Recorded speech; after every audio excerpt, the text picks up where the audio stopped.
Metacryptography, Beyond Time, Entropy, and Quantum Cryptography. Written by Daniel Sandner. Introduction: The Architecture of Meaning. The Silent Messenger.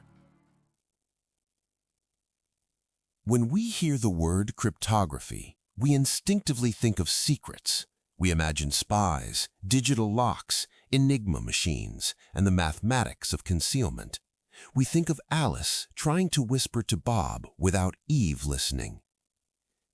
In this traditional view, the adversary is a person, a code breaker trying to steal information.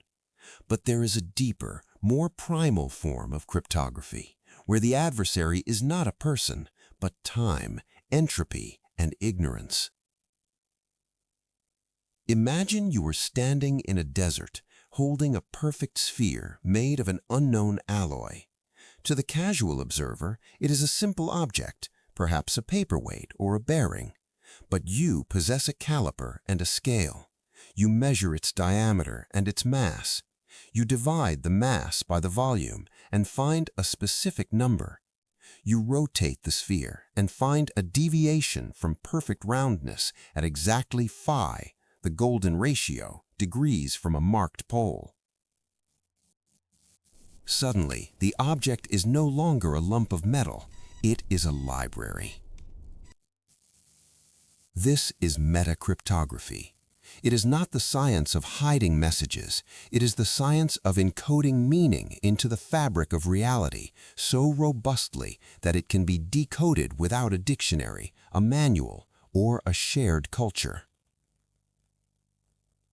It is the study of how structure becomes language. The complexity paradox, simplicity as a container. A central theme of this research is the complexity paradox.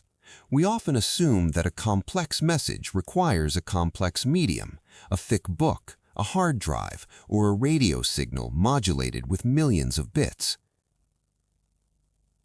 Metacryptography challenges this assumption. It posits that a sufficiently advanced complex message can be encoded in a deceptively simple medium, and a very complex medium with intricate structure can convey a very basic yet robustly encoded message. Consider the geometric shape mentioned earlier. A triangle is a primitive shape, but a triangle where the ratio of the sides corresponds exactly to the fine structure constant, alpha, and the speed of light, c, is no longer just geometry, it is a repository of physics. By manipulating the fundamental properties of an object, its mass ratios, its isotopic composition, its deviation from symmetry, we can encode universals.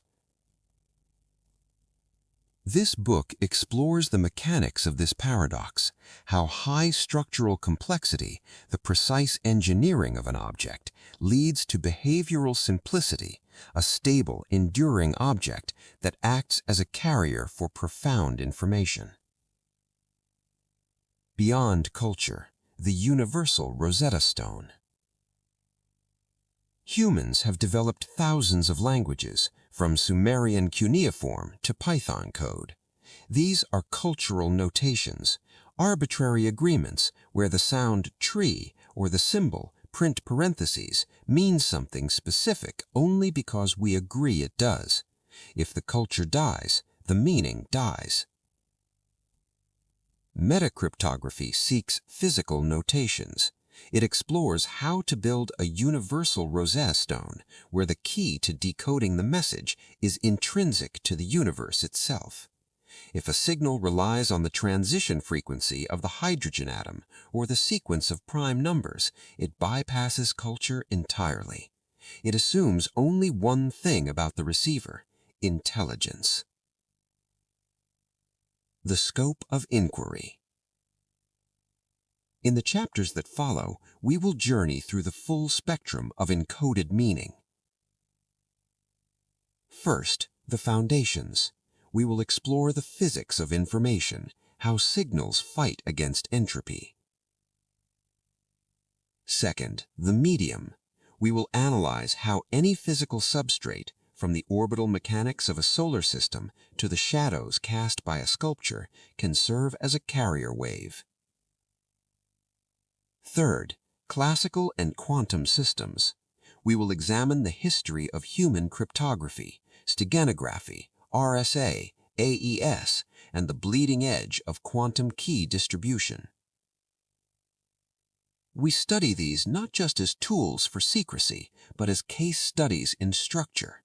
What can the architecture of AES teach us about designing a message for an extraterrestrial civilization?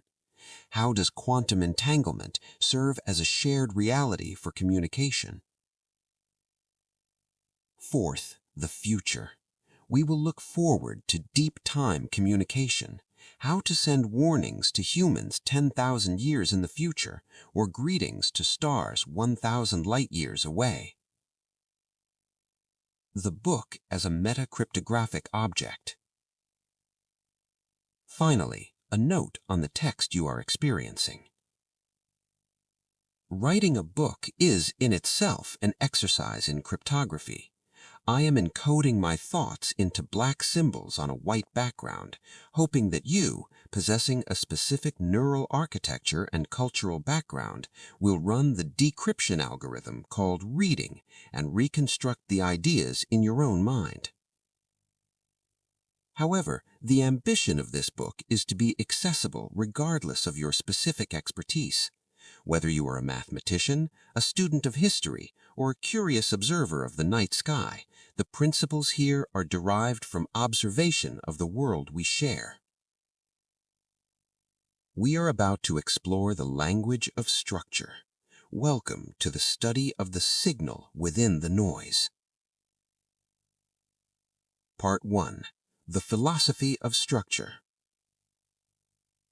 in which we explore the complexity paradox, the difference between arbitrary and universal notation, and why the silence of the cosmos might actually be a roar of structural information. Chapter 1. The Silence and the Noise. We have no need of other worlds. We need mirrors. We don't know what to do with other worlds. A single world, our own, suffices, but we can't accept it for what it is. Stanislav Lem, Solaris. The Echo Chamber. In 1974, humanity sent a greeting card to the cosmos.